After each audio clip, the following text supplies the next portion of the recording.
한 5년 동안에 우리 무기 수출량이 210%나 증가를 했습니다. 이건 무지막지한 신작세인데 말 그대로 우리가 뭐 전작권을 회수하고 자주 국방으로 가는 데 있어서 사실은 무기 운용 능력, 무기를 개발하는 능력이 물리적 기초입니다. 그러니까 즉 현재의 국방 예산은 또는 무기는 최첨단 산업의 바탕이 됩니다.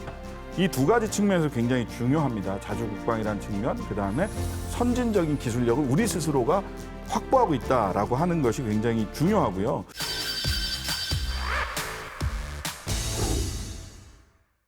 그리고 또 우리에게 좀 주목해야 될 사안 중에 제가 이런 그 아이템, 이런 소재를 삼는 이유를 잘 생각해 보시기 바랍니다. 우리가 깊이 우리 자체 우리 한국 내부의 문제로 성찰을 해봐야 될 일들이 이게 대선 구매에서 정치 뉴스로 다 빠지면서 너무 간과되는 것 같아서 좀 몇 개 짚어보는 겁니다.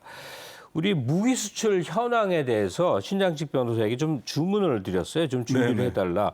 보니까 한 5년 동안에 우리 무기 수출량이 210%나 증가를 했습니다. 이건 무지막지한 신작세인데 문정부 들어서 초고속으로 무기 수출도 증가하고 또 국가 예산에 기여도 하고 있죠.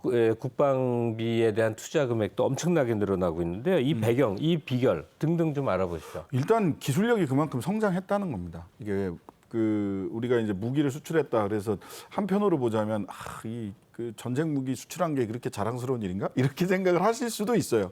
근데 한편으로 보자면 두 가지 측면이 있는데 하나는 말 그대로 우리가 뭐 전작권을 회수하고 자주 국방으로 가는 데 있어서 사실은 무기 운용 능력, 무기를 개발하는 능력이 물리적 기초입니다. 물리적 기초. 그거 없이 자주 국방, 전작권 이런 거 회수를 해도 실제적으로는 우리 스스로가 뭔가 국방력을 유지하기 어려워진다라고 하는 측면이 하나가 있고요. 두 번째는 사실 그 컴퓨터가 처음 만들어진 게 뭐 때문에 만들어졌느냐?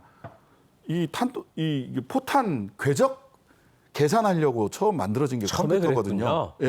포탄 궤적 계산하려고. 이게 사람이 하려면 수십 일이 걸리는 거예요. 아주 천재적인 수학자들이 모여도.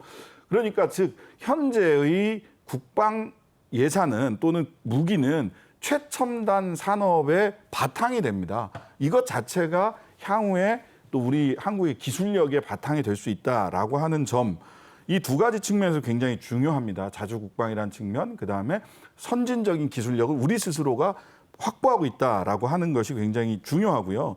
다만 이런 부분도 있습니다. 무기 수입도 굉장히 많이 증가했어요. 우리가 210% 무기를 수출하는 동안에 한 57% 정도 또 무기 수입도 증가를 했습니다. 무기도 많이 사는군요. 많이 사기도 했어요. 물론 지금 무기를 제일 많이 사는 나라는 전 세계에서 어딜 것 같습니까? 사우디아라비아더라고요. 중동이겠죠, 사우디. 중동. 그러니까 결과적으로는 아프간에서 이런저런 분쟁이 나도 거기 뭐 100조대 무기가 남겨져 있다라고 하는데 결국 그 무기를 운용을 하려면 미국의 방위산업체들이 결국은 아프간에 가서 돈 받고 그 무기 운용하게 해줄 겁니다, 분명히. 여튼 그래서 그러니까 웃긴 게 서로 분쟁국들이 생기잖아요.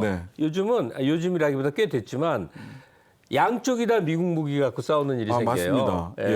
근데 이제 우리가 이렇게 많이 늘어난 이유가 미국으로부터 전투기 25대, 그다음에 독일에서 잠수함 5척 도입한 게 굉장히 이렇게 무기 수입액이 늘게 한 이유인데, 근데 이것도 굉장히 좀 긍정적인 건 뭐냐면 이제 우리가 무기를 이전받을 때 전부 다 자체적으로 기술 이전까지 받는 거를 전제로 해서 무기를 삽니다.